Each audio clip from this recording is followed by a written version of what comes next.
This is the Lone Crater YouTube. We hope this video helps. You start by preparing the essentials and immediately launching a working notebook.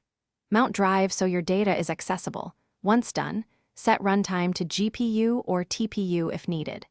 Install only the packages you actually use and pin versions to avoid future conflicts.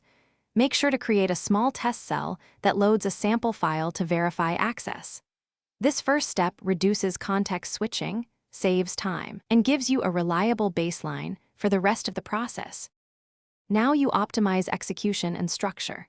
Break work into modular cells and encapsulate logic into functions. This makes iterative runs fast and predictable. Use data generators and batch processing to minimize memory overhead and enable mixed precision for faster training when appropriate. Persist environment specs with requirements. TXT and cache heavy computations as NPY or PKL files to avoid recomputation. Make sure to test a single batch before scaling up so mistakes surface early, and iterations remain quick and controlled. Complete by saving artifacts and ensuring reproducibility. Export your best notebook and push model weights, logs, and final outputs to Drive.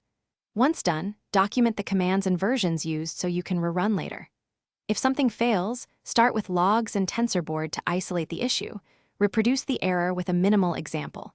If runtime crashes, verify memory usage, restart the kernel, clear large variables, and rerun only necessary cells. This targeted troubleshooting gets.